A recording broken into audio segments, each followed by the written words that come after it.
Selamat sore, Wayan sebagai selaku dosen pengampu mata kuliah. Kemudian selamat sore juga untuk teman-teman sekalian. Di kesempatan kali ini saya ingin mempresentasikan satu materi, yaitu materi yang berjudul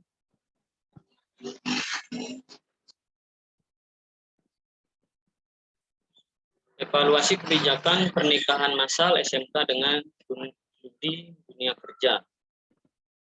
Baik, saya akan mulai presentasinya.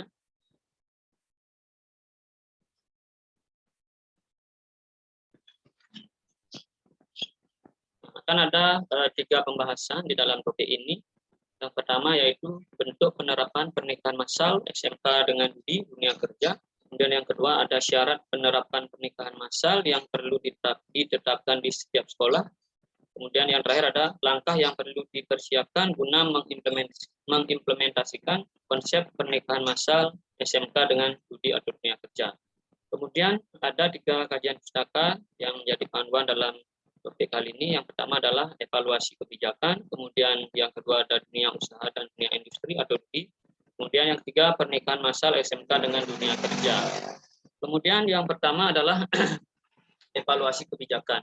Evaluasi kebijakan publik merupakan suatu proses untuk menilai seberapa jauh suatu kebijakan publik dapat membuahkan hasil, yaitu dengan membandingkan antara hasil yang diperoleh dengan tujuan atau target kebijakan publik yang ditentukan.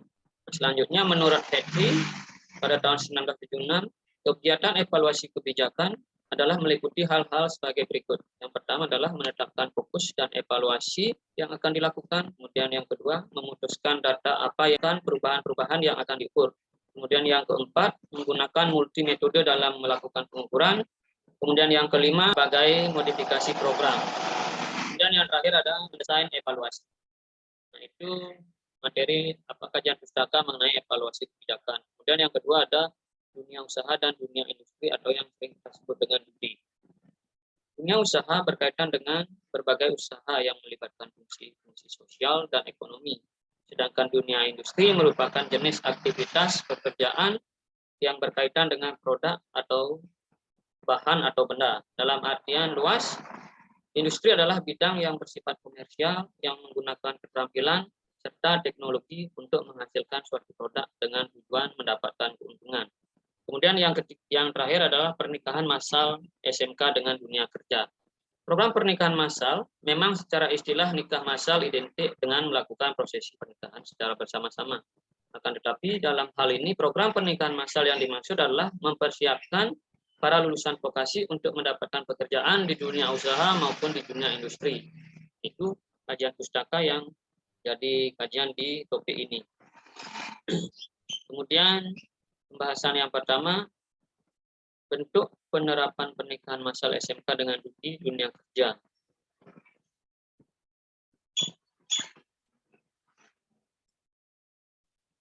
Direktorat Kementerian dan Penyelarasan DUI telah membangun 7 program unggulan yang bertujuan untuk menguatkan kapasitas kelembagaan pendidikan vokasi agar selaras dengan kebutuhan dunia industri dan dunia kerja atau HIDUKA. Ketujuh program unggulan yang akan membantu maksimalkan kegiatan pernikahan massal tersebut yaitu program kemitraan pendidikan tinggi vokasi atau PTV dengan HIDUKA, program pengembangan penilaian mutu PTV berstandar HIDUKA, kemudian program penguatan dan pengembangan pusat karir di perguruan tinggi vokasi, program penguatan PTV dalam melaksanakan RPL, program penguatan humas PTP bagi kemitraan HIDUKA, program penyelarasan kurikulum dan sarfas PTP dengan HIDUKA, dan program kampus pendamping kemitraan. Masyarakat secara umum masih belum menyadari bahwa pendidikan vokasi sangat layak menjadi pilihan utama meskipun mengalami pertumbuhan yang pesat. Namun, alokasi anggaran untuk menyelenggarakan pendidikan vokasi masih terbilang belum mencukupi. SDM tenaga pendidik dalam pendidikan vokasi umumnya berlatar belakang pendidikan akademis. Adapun beberapa kendala yang melatar belakangi penerapan pernikahan massal ini diantaranya komitmen kebersamaan masih lemah dari segala unsur, Kemudian yang kedua, kurikulum belum beradaptasi dengan kebutuhan dunia usaha dan dunia industri, seperti adanya ketidakcocokan antara yang diajarkan oleh kampus dengan yang dibutuhkan oleh industri. Masyarakat secara umum masih belum menyadari bahwa pendidikan vokasi sangat layak menjadi pilihan utama. Meskipun mengalami pertumbuhan yang besar, namun alokasi anggaran untuk menyelenggarakan pendidikan vokasi masih terbilang belum mencukupi. SDM tenaga pendidik dalam pendidikan vokasi umumnya berlatar belakang pendidikan akademis. Itu bentuk penerapan pernikahan massal SMK dengan dunia industri dan dunia kerja. Kemudian yang kedua ada syarat penerapan pernikahan massal yang perlu ditetapkan di setiap sekolah. Ada beberapa tolak ukur dalam penerapan pernikahan massal yang perlu ditetapkan di setiap sekolah, yakni kurikulum harus sesuai dengan kondisi yang sebenarnya di dunia kerja dan didukung oleh beberapa industri atau pengguna lulusan yang berkeputusan serta menjawab kebutuhan keterampilan dan kompetensi masa depan. Kemudian program magang industri minimal 1 semester atau lebih yang dikelola bersama-sama dengan baik dan terkonsep tentunya. Selanjutnya, jumlah dosen tamu atau praktisi yang mengajar di SMK dan kampus vokasi harus semakin tinggi dan intensif. Guru-guru SMK, dosen-dosen vokasi di politeknik, universitas, institut, sekolah tinggi, akademi, dan akademi komunitas harus memiliki sertifikasi kompetensi yang diakui oleh industri dan dunia kerja. Kemudian, industri harus berkomitmen dalam penyerapan lulusan pendidikan vokasi dengan skema penghargaan dan skema karir yang baik. Terakhir, sertifikasi kompetensi yang diakui industri bagi lulusan SMK dan lulusan pendidikan tinggi vokasi, sehingga melengkapi ijazah dan kemampuan bahasa asing yang baik ketika memasuki dunia kerja. Nah, itu pembahasan mengenai syarat penerapan pernikahan massal yang perlu ditetapkan di setiap sekolah. Kemudian, menurut Dirjen Pendidikan Vokasi menyatakan beberapa paket pernikahan massal yang harus diterapkan di masing-masing sekolah. Di sini ada 9 paket yang harus diterapkan di masing-masing sekolah, yaitu paket pertama adalah kurikulum disusun berdasarkan industri, materi pelatihan dan sertifikasi di industri masuk resmi ke dalam kurikulum sekolah. Kemudian paket kedua yaitu guru tamu dan industri rutin mengajar di sekolah. Kemudian paket ketiga, program magang dan struktur dan dikelola bersama dengan baik. Kemudian paket keempat, berkomitmen yang kuat dan resmi pihak industri dalam menyerap lulusan. Kemudian yang kelima, program beasiswa dan ikatan dinas bagi siswa yang berprestasi dan yang lainnya. Kemudian paket keenam, jembatan program di mana pihak industri memperkenalkan teknologi dan proses industri yang dilakukan pada para guru. Sertifikasi kompetensi bagi lulusan diberikan pihak industri. Kemudian paket ketujuh yaitu sertifikasi kompetensi bagi lulusan diberikan oleh sekolah bersama industri. Kemudian paket ke-8 yaitu riset bersama, yaitu riset terapan dengan guru yang berasal dari kasus nyata di industri. Kemudian paket yang ke-9 atau paket terakhir adalah berbagi kegiatan atau program pernikahan lainnya.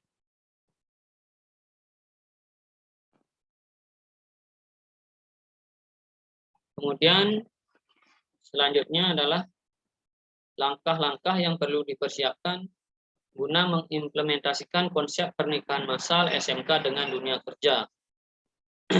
Langkah pertama adalah sepakati tujuan, apa yang ingin diciptakan, dan ramu mekanismenya bersama-sama.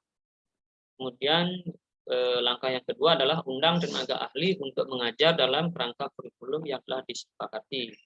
Kemudian langkah ketiga adalah susun program magang di dunia industri atau yang konsepnya didesain bersama-sama, evaluasi proses dan terus perbaiki apa yang menjadi kekurangan dari program magang tersebut. Kemudian yang langkah keempat adalah beri legalitas kepada peserta yang telah selesai magang berupa sertifikasi kompetensi yang disahkan oleh perguruan tinggi dan industri. Kemudian langkah yang terakhir adalah dunia usaha dan dunia industri bisa berkontribusi kepada mahasiswa vokasi dengan pemberian beasiswa, kemudian ikatan dinas, ataupun sumbangan alat-alat praktik yang diperlukan. Kemudian selanjutnya, upaya yang dilakukan untuk mengaplikasikan program pernikahan massal. Yang pertama yaitu kompetensi. Kompetensi untuk mengupayakan program ini bisa berjalan dengan baik, pihak kampus bisa melakukan penyusunan kurikulum bersama dengan industri terkait. Ini dimaksud agar seluruh materi training dan sertifikasi di industri bisa masuk ke dalam kurikulum yang disediakan perguruan tinggi tersebut, sehingga ketika lulus mahasiswa sudah memiliki kemampuan sesuai dengan standar yang ditentukan oleh industri. Kemudian dosen tamu. Meskipun sudah ada dosen tetap yang mengajar di kampus, alangkah lebih baik jika kampus tersebut mengundang dosen tamu secara rutin untuk melakukan pembelajaran dalam perkuliahan. Dosen tamu di sini bisa memberikan wawasan baru bagi para mahasiswa. Kemudian mereka akan mulai mengerti insight baru yang bakal diterima. Kemudian yang ketiga adalah program magang. Berkuliah di program vokasi tidak afdol rasanya jika tidak melakukan kegiatan magang. Dalam kegiatan ini bisa menjadi suatu nilai plus karena mahasiswa akan terbiasa dan mampu saat menapaki dunia kerja. Kemudian yang keempat adalah komitmen kuat dan resmi dari industri. Dalam menciptakan terwujudnya program pernikahan massal ini dibutuhkan komitmen yang kuat dan dari pihak industri itu sendiri. Dibutuhkan agar pihak industri mampu menyerap lulusan dengan baik. Kemudian yang kelima adalah program beasiswa. Program beasiswa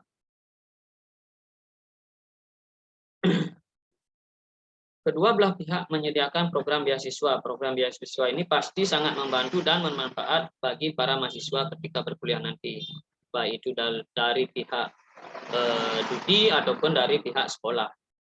Kemudian bragging program. Bragging program merupakan salah satu langkah di mana pihak industri memperkenalkan teknologi dan proses kerja industri yang diperlukan kepada para dosen. Kemudian yang ketujuh ada sertifikasi kompetensi. Untuk menunjang kerjasama yang baik, pihak kampus dan industri sebisa mungkin memberikan sertifikasi kompetensi untuk mahasiswa mereka.